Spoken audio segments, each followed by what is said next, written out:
प्रदेश, जिसे एक समय बीमारू राज्य कहा जाता था, आज वहाँ सालों तक अपराध, माफियागिरी और अव्यवस्थित विकास की छाया बन रही है। आज एक नए दौर में प्रवेश कर रहा है वो प्रदेश जहाँ कभी उद्योगपतियों को निवेश करने से डर लगता था, जहाँ कानून व्यवस्था से लेकर बुनियादी ढांचे तक तमाम मामलों में स्थिति कमजोर थी। अब अपनी रफ्तार और पहचान बदल चुका है। इस परिवर्तन का सबसे बड़ा प्रतीक बनकर उभर रहा है जेवर अंतर्राष्ट्रीय एयरपोर्ट, जिसे उत्तर प्रदेश की आर्थिक संरचना ही नहीं बल्कि पूरे देश के एविएशन मानचित्र को बदलने वाली परियोजनाओं के रूप में देखा जा रहा है। मुख्यमंत्री योगी आदित्यनाथ स्वयं इस परियोजना पर लगातार समीक्षा बैठकों की अगुवाई कर रहे हैं, क्योंकि यह न केवल उनकी बल्कि केंद्र सरकार की भी सबसे महत्वाकांक्षी परियोजनाओं में से एक है। जेवर एयरपोर्ट के पहले टर्मिनल का निर्माण लगभग पूरा हो चुका है और आने वाले समय में इसके पूरी तरह परिचालन में आने के बाद प्रदेश की वृद्धि दर, निवेश, आकर्षण, रोजगार सृजन और पर्यटन जैसे क्षेत्रों में अभूतपूर्व उछाल देखने को मिलेगा। ये एयरपोर्ट एशिया का सबसे बड़ा एविएशन और कार्गो लॉजिस्टिक हब बनने जा रहा है, जहां शुरुआती चरण में ही 2 लाख टन वार्षिक कार्गो क्षमता होगी, जो 2040 तक बढ़कर 17 लाख टन तक पहुंच जाएगी। इसके साथ ही एयरपोर्ट घरेलू और अंतर्राष्ट्रीय दोनों तरह की उड़ानों के लिए 28 बड़े हैंगरों से लैस होगा और धीरे धीरे छोटे आसपास के देशों के लिए भी एक ट्रांजिट हब के रूप में काम करेगा। तो वहीं एयरपोर्ट की सबसे बड़ी ताकत इसकी कनेक्टिविटी होगी। यमुना एक्सप्रेसवे से लेकर नोएडा मेट्रो, रैपिड रेल और बुडाकी रेलवे स्टेशन तक हर ओर से इस एयरपोर्ट को जोड़ने के लिए बड़े पैमाने पर इंफ्रास्ट्रक्चर खड़ा किया जा रहा है। बुडाकी स्टेशन, जो अभी एक छोटे हॉल्ट के रूप में मौजूद है, उसे अगले कुछ सालों में 13 प्लेटफॉर्म्स वाले बड़े रेलवे जंक्शन में बदला जाएगा। इसी के साथ एक विशाल ISBT भी बनाया जा रहा है, जिसके कारण यात्रियों को एक ही क्षेत्र में रेल, मेट्रो, बस और एयरपोर्ट सभी तरह की परिवहन सेवाएं उपलब्ध होंगी।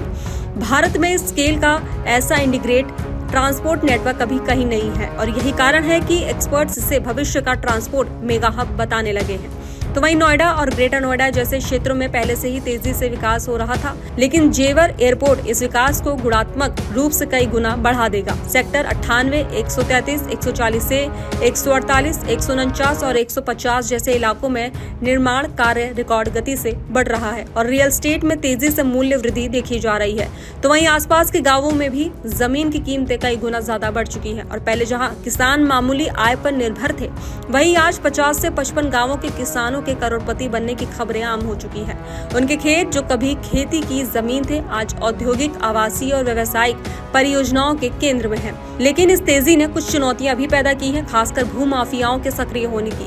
कई किसान 50-50% साझेदारी के आधार पर अपने खेतों में कमजोर निर्माण करवा रहे हैं, ताकि अधिग्रहण के समय मुआवजे की रकम बढ़ाई जा सके। ये बात क्षेत्रीय अधिकारियों तक भी पहुंच चुकी है और उनसे सचेत रहने की अपील भी की जा रही है।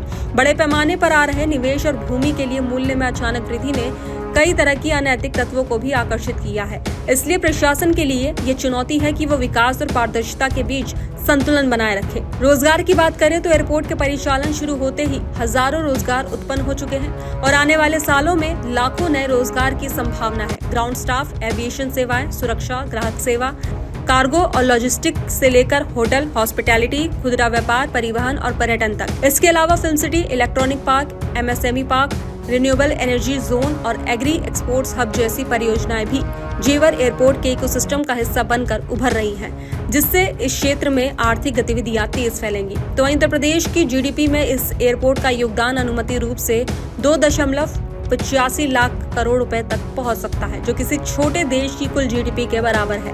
आर्थिक एक्सपर्ट्स का कहना है कि अकेले जेवर परियोजना का इतना बड़ा योगदान बताता है कि उत्तर प्रदेश आने वाले सालों में न केवल भारत के सबसे आगे बढ़ते राज्यों में रहेगा, बल्कि एशिया के भी प्रमुख आर्थिक केंद्रों में शामिल होगा। तो वहीं दिल्ली NCR की सुरक्षा और कानून व्यवस्था में भी पिछले 1.5 दशक में क्रांतिकारी बदलाव आया है। एक समय था जब गाजियाबाद, नोएडा और ग्रेटर नोएडा में शाम 6 बजे के बाद निकलना चुनौती माना जाता था। लूटपाट, छिनैती और अपराध रोजमर्रा की खबरें हुआ करती थी।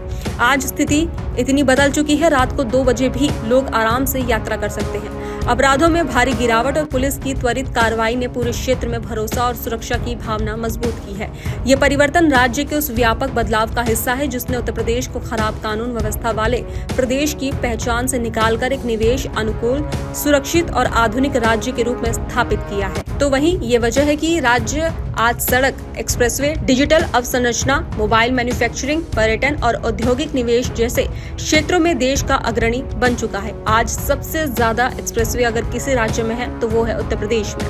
सबसे बड़े mobile manufacturing plants Uttar Pradesh में है। पर्यटन के आंकड़े भी प्रदेश को शीर्ष स्थान पर ले जा चुके हैं। तो वहीं एक्सपर्ट्स का मानना है कि उत्तर प्रदेश का ये परिवर्तन सिंगापुर जैसे देशों की याद दिलाता है, जहां कुछ दशकों में योजनाबद्ध ढंग से एक पूरे देश का कायाकल्प कर दिया गया था। अगर उत्तर प्रदेश एक अलग देश होता तो इसकी आबादी दुनिया में 9वें स्थान पर होती, और फिर भी जिस गति से ये प्रदेश बदल रहा है वो किसी वैश्विक उदाहरण से कम नहीं है। तो वहीं राजनीतिक रूप से भी इस विकास का गहरा असर पड़ा है। 2017 और 2022 में जनता ने जिस तरह मजबूत सरकार को समर्थन दिया, अब 2027 को लेकर भी लोगों को यही अपेक्षा बताई जा रही है कि स्थिर और निर्णायक नेतृत्व विकास को और गति देगा। ये भावना जमीन पर काम कर रहे विकास को देखकर और मजबूत हो रही है। तो वहीं रिपोर्ट्स के अंत में ये कहना गलत नहीं होगा कि उत्तर प्रदेश अब केवल बदल नहीं रहा, वो बदल चुका है। जेवर एयरपोर्ट और उससे जुड़े तमाम प्रोजेक्ट न केवल इस क्षेत्र बल्कि पूरे राज्य और देश को नई दिशा देने वाले हैं। आने वाले सालों में जहां हर दिन लाखों यात्री इस एयरपोर्ट का उपयोग करेंगे, वहीं उसके आसपास